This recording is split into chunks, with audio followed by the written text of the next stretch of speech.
Assalamualaikum warahmatullahi wabarakatuh, dan salam sejahtera untuk kita semua. Ketika daya tahan sudah membaik, tetapi kemampuan ditanjakan belum menampakkan hasil yang memuaskan, maka kita membutuhkan latihan otot yang lebih intens. Tetapi melatih kekuatan otot tidak cukup hanya habis-habisan melakukan latihan beban di gym.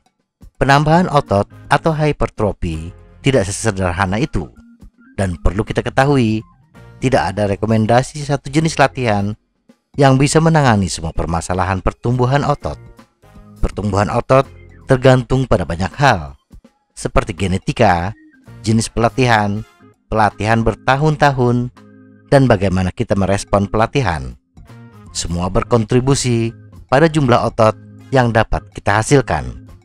Penambahan otot ketika di awal latihan bisa naik 1 hingga 1,5 kg otot per bulan.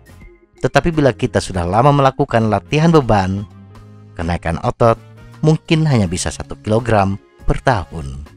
Berikut beberapa kesalahan latihan ketika kita melatih pertumbuhan otot.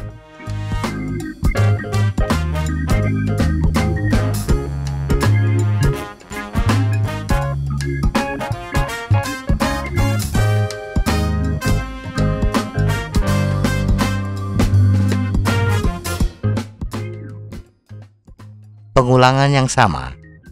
Mungkin dalam pikiran kita, berlatih dengan beban yang besar akan mempercepat pertumbuhan otot.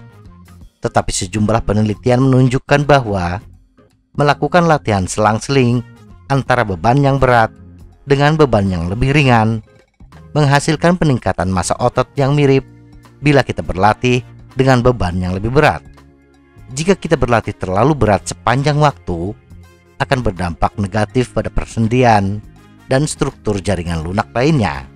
Bahkan, kita bisa mengalami cedera atau overtraining, yang pada akhirnya akan menurunkan massa otot.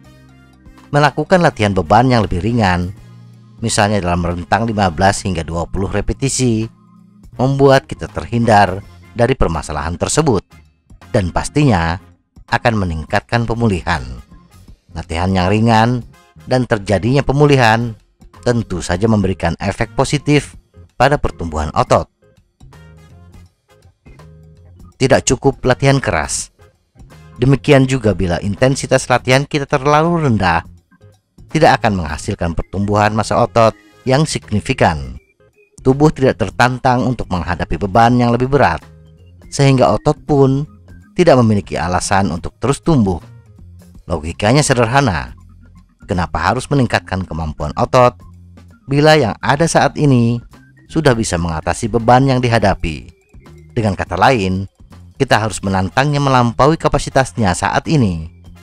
Jika kita tidak berlatih dengan cukup keras, maka kita tidak pernah menantang tubuh melebihi kapasitasnya saat ini. Mungkin kita berpikir sudah melakukan latihan yang solid, tetapi jika kita sering menghentikan 4 atau 5 repetisi karena gagal, maka kita hanya melakukan gerakan, tidak menambah massa otot.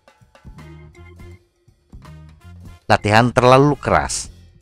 Kebalikan dari sebelumnya, berlatih habis-habisan di gym juga bukan cara yang baik. Begini masalahnya. Berlatih terlalu keras dapat menyebabkan overtraining, yang merupakan respons negatif saat kita mendorong tubuh terlalu keras.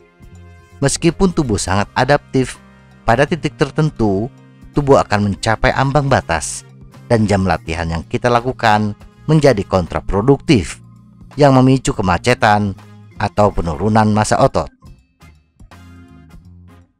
Volume tidak cukup. Sudah kita bahas, berlatih terlalu berat atau berlatih terlalu ringan tidak menghasilkan perkembangan massa otot yang optimal. Jadi berapa tingkat volume yang ideal? Penelitian telah menunjukkan bahwa rata-rata 10 set per kelompok otot per minggu tampaknya menjadi ambang batas yang lebih rendah, di mana pertumbuhan otot dimaksimalkan. Misalnya jika kita melatih dada, kita dapat melakukan 3 set bench press dan 2 set flies pada hari Senin dan Kamis, yang setara dengan 10 set latihan dada selama seminggu. Mengenai bagaimana menyusun latihan, itu terserah kita. Tetapi setidaknya kita melatih otot 2 kali seminggu. Penelitian menunjukkan latihan otot 1 kali seminggu atau berlatih lebih dari 2 kali per minggu tidak menghasilkan perkembangan massa otot yang signifikan. Semoga informasi ini bermanfaat. Tetap sehat. Salam goes.